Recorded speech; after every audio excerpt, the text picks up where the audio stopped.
পাইছে বুঝে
আজি মৰিগাঁৱত আহি ইয়াত ৰাইজক যিটো অৱস্থা দেখিছোঁ, এছআৰ নামক ৰাইজক যিধৰণে অত্যাচাৰ কৰা হৈছে, হাৰাশাস্তি কৰা হৈছে, এই কাৰ্য কেতিয়াও সমৰ্থনযোগ্য নহয়।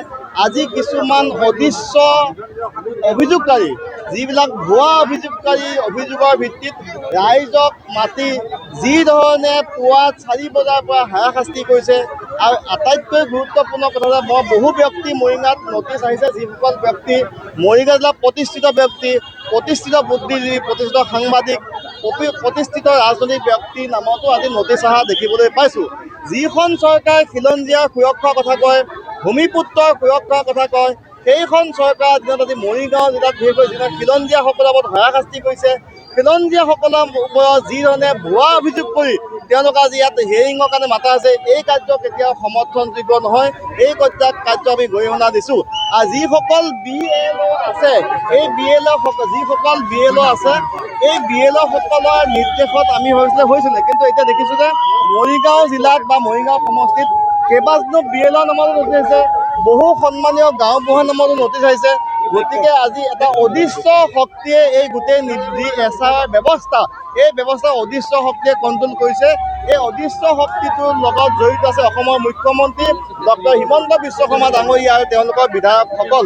গতিকে এই অদৃশ্য শক্তিয়ে যি ধৰণে মানুহক হাৰাশাস্তি কৰিছে, আৰু এটা কথা ক'ব লাগিব, যিসকল অভিযোগকাৰী, এই অভিযোগকাৰীসকল নিজে আজি উপস্থিত থকাটো বাঞ্ছনীয়, জৰুৰী। কিন্তু কেৱল মাত্ৰ তেওঁলোকৰ অভিযোগৰ ওপৰত কিছুমান মনে সজা ভিত্তিহীন অভিযোগৰ ওপৰত ব্যৱস্থা কৰিব লাগে, খোৱা পানীৰ ব্যৱস্থা কৰিব লাগে, খাদ্যৰ ব্যৱস্থা কৰিব লাগে, পৰা দেখা নাই। গতিকে জিলা প্ৰশাসনক আহ্বান জনাইছোঁ, এইসকল যে ভাৰতীয় নাগৰিক, অসমীয়া মানুহ, এইসকল খিলঞ্জীয়া মানুহ, এইসকলক হাৰাশাস্তি কৰাটো আমি কেতিয়াও মানি ল'ব নোৱাৰোঁ। গতিকে আহ্বান জনাইছোঁ প্ৰশাসনক, এইসকলে খোৱা পানীৰ ব্যৱস্থা কৰক, ছিষ্টেমেটিক কৰক, টেবুল বঢ়াই দিয়ক।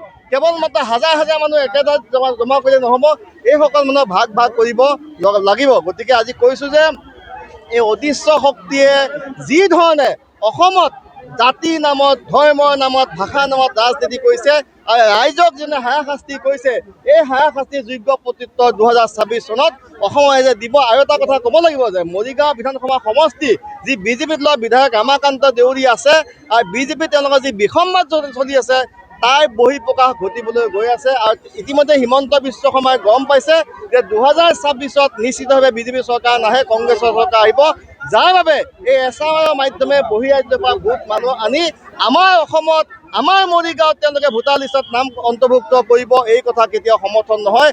আৰু মৰিগাঁও সমষ্টিৰ বিধায়কগৰাকী হায়াতো নিশ্চিত হৈছে, তেওঁৰ দলৰ বিসম্বাদ আছে, যাৰ ফলত আজি হৈছে মৰিগাঁও সমষ্টিৰ প্ৰায় 10,000 মানুহক, খিলঞ্জীয়া মানুহৰ নাম কৰ্তন কৰা হৈছে। এই কাৰ্যক আমি তীব্ৰভাৱে গৰিহণা দিছোঁ আৰু এটা স্পষ্ট ভাষাৰে কৈছোঁ যে ৰাইজক যি হাৰাশাস্তি কৰিছে, ইয়াৰ যোগ্য প্ৰত্যুত্তৰ এই 2026 চনত অসমৰ ৰাইজে দিব। সেই কথা ইতিমধ্যে নিশ্চিত হৈ পৰিছে।